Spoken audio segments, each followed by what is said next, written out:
Rewind 70 years and baseball was in a completely different state. That was until players like Jackie Robinson, the Giants' Willie Mays, and the Indians' Larry Doby, who was the second African-American player in Major League Baseball, stepped up to the plate. Industry and how it's impacting students. Charlie. Yeah, usually after school it's practice for football, hockey, volleyball, or in this season now, basketball.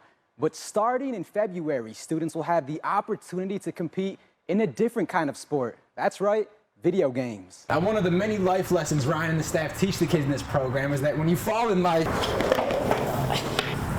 you get right back up. This saloon brings in people from all over the world to experience what the American West was like. When I get my helmet on and all the suit, they don't know who's in there. They don't know I'm 90 years old. Herschel McGriff Sr. is 90 years old, but he'll be going over 90 miles an hour in this race. This will be their vantage point. Coming off this election season, we know one thing that unites us all.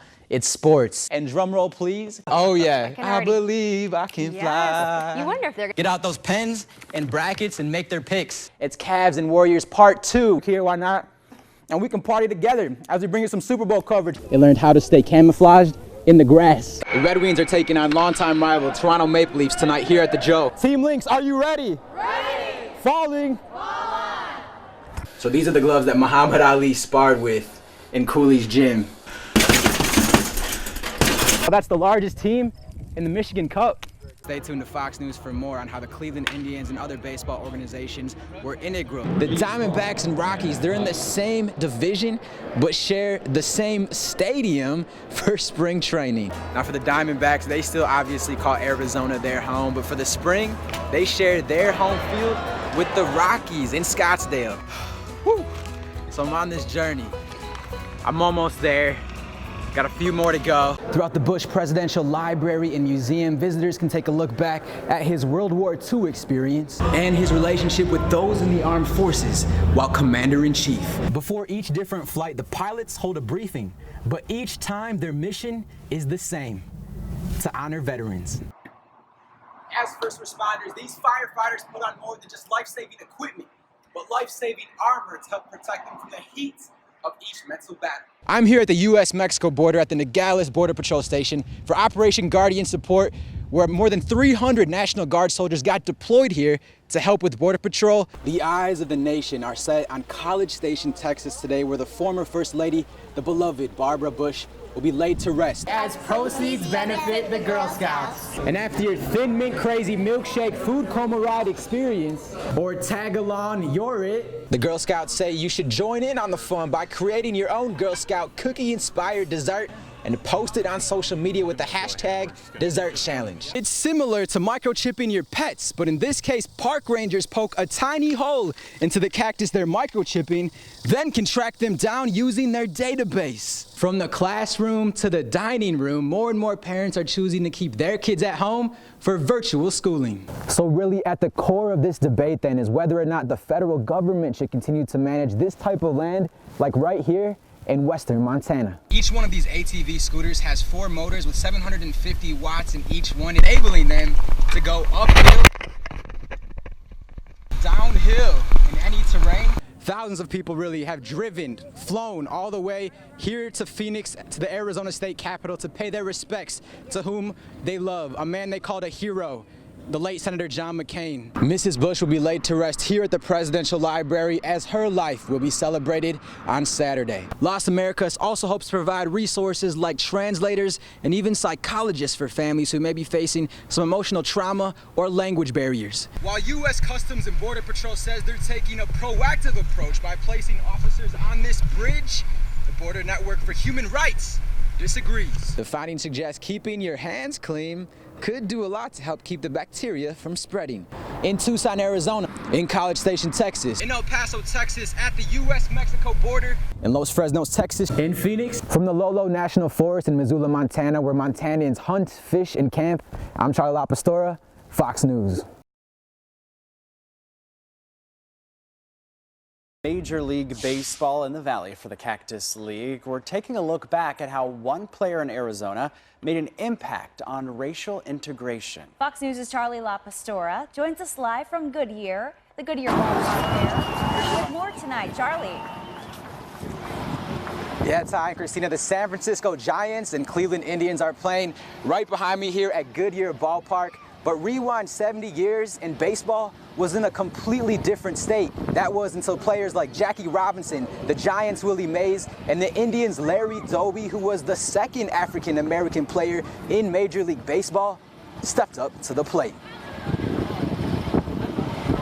America's pastime takes us back to the desert in 1948 when Larry Doby became the first African-American to ever play in Arizona's Cactus League spring training. He joins the Indians halfway through the 47 season. In 48, his first year with the club, they win the World Series, and he has the highest batting average of any player in the World Series. And Larry Doby shattered glass ceilings as much as he did home runs. The fact that Cactus League baseball happened in 1947 here in Arizona for the first year officially, and that the integration of baseball took place in that same year. Those are not coincidences. Doby was the second African-American to play Major League Baseball, being signed by the Cleveland Indians just 11 weeks after Jackie Robinson in 47. I don't think Larry Doby gets enough attention, just because he was the second African-American to do it. Doesn't mean he didn't endure every single thing that Jackie Robinson and a lot of other guys did. Individuals like myself would not be here today had it not been for them. Everything that they had to endure in a time like that where there was so much weight on their shoulders and they were able to shoulder the burden. Larry Doby's legacy is being carried on today with players like Greg Allen and manager Terry Francona, who helped start the Larry Doby Youth Fund. For us, his name is kind of special because of what Jackie did, and then following him, Larry. Now, it's if you're good enough, it's not the color of your skin. We are all, extraordinarily made, and the more time we take to allow ourselves to show that and be open to that, I think the better off the world will be. Now, Francona, the players, staff, and fans raised $1 million for the Larry Doby Youth Fund back in 2016, right before their American League Division Series. This season, they plan on using the remainder of those funds for the MLB All-Star Legacy Project. As for Doby's legacy, his legacy lives on here at Goodyear Ballpark, as his picture and number are displayed right behind me here in right field. Reporting live in Goodyear tonight, Charlie Lapastora, Fox 10 News. Industry and how it's impacting students. Charlie. Yeah, usually after school it's practice for football, hockey, volleyball, or in this season now, basketball. But starting in February, students will have the opportunity to compete in a different kind of sport. That's right, video games. I think it's a huge trend. The Arizona Interscholastic Association is partnering with online gaming organization Legacy Esports to implement a program for its schools. We find this as a unique opportunity to get those students that might normally go home after school and play a game on their computer, but now get them into school to where they can meet up with their peers and, again, school pride, compete for a state tournament. Esports tournaments are gaining widespread popularity. The 2018 Professional League of Legends video game final was watched live by more than 200 million people. That's more than the Super Bowl, NBA Finals, and Winter Olympics opening ceremony combined. It's so popular that universities are now giving out scholarships for gamers to compete. No different than a great high school athlete earning a scholarship to go play football at a particular school or basketball at a particular school, but now these students have the opportunity to earn those similar scholarships in esports. Charles Slack is a local Mesa Community College student who plays video games every day and says he definitely would have joined this league in high school. It's a good entryway into getting into the bigger esports. I implemented in life, you just hard work really does pay off, because you'll notice it in video games. You practice a lot, you'll be able to outplay opponents because you practice more than them. Supporters say programs like this help build stronger relationships among students. We wanted to bring them in and teach them about teamwork and communication and all that fun stuff that goes along with playing video games as a team. The amount of time Americans spend playing video and board games has risen by 50% since 2003, according to the Washington Post. Though it's a booming trend, some caution that balance is important too. If they do this, they also understand that they need to go out and play, that they need to do physical activities in addition to this. Esports registration starts for Arizona students in 2 weeks. And at some schools, Belitho told me there are actually more students at the esports informational meetings than football, basketball, and baseball combined. Reporting live in the newsroom, Charlie Lapastora, Fox 10 News. He just looked like a the type of president that's, commander-in-chief that was actually, in at one point. Veterans and Americans alike reflect and remember the legacy of President George H.W. Bush, the man simply called 41. There are special exhibits at President Bush's library and museum in College Station dedicated to his military service in the Navy and as commander-in-chief. He'd been there, done that, so he knew what they went through and how they had to survive, and he did the same. As a Navy pilot, Lieutenant Junior Grade Bush logged more than 1,000 flight time hours, 126 carrier landings, and flew in 58 combat missions. My brother is in the Special Forces serving overseas, so anybody who loves and champions our military, I'm a fan of. I think we have a lot to learn again just from the way that he loved his country and the people who were so willing to sacrifice for it. He loved the military. That's quite evident when he met General Schwarzkopf in the middle of the parade route, and they met and shook hands and saluted one another after the Gulf conflict. That was awesome. Along with Desert Storm, tearing down the Berlin Wall was also a part of his presidential legacy. Army veteran Dave LaFay taught his son that history in front of a monument dedicated to that time period. Talked a lot about what kind of man he was and what kind of man I want him to be. A kind of man that loved his country, his family, and serving others. President George Bush has a long history with military, being a veteran himself. It's something that he, I think, kind of valued, that public service, and was very appreciative of what people sacrifice to serve our country. And this university, this school, the Bush School of Government, plays that out day to day. If you look at the flag in the PCC, it says duty on our country, and I think that really just sums it up. Connor Griffith will be playing the trumpet with the Corps of Cadets Aggie Band at President Bush's funeral on Thursday. We want to, carry that on and never forget him for everything he did. We're coming home now, proud, confident, heads high. There is much that we must do, at home and abroad, and we will do it. We are Americans. May God bless this great nation, the United States of America. Thank you all. The former president's military legacy lives on. Throughout the Bush Presidential Library and Museum, visitors can take a look back at his World War II experience and his relationship with those in the armed forces while Commander-in-Chief. In College Station, Texas, Charlie Lapastora, Fox News. Goals defined.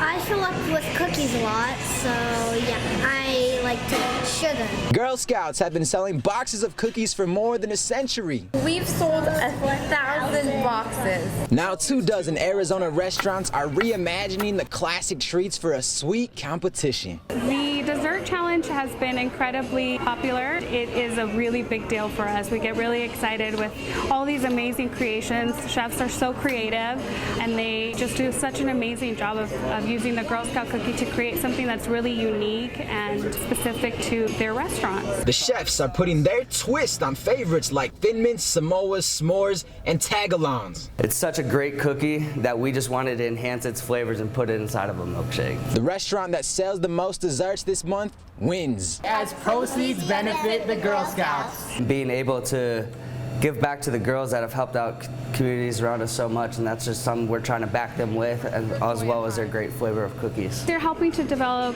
girls of courage, confidence, and character who will make the world a better place. And after your Thin Mint Crazy Milkshake Food Coma Ride experience, or tag along, you're it. The Girl Scouts say you should join in on the fun by creating your own Girl Scout cookie-inspired dessert and post it on social media with the hashtag Dessert Challenge. In Phoenix, Charlie Lapastora, Fox News.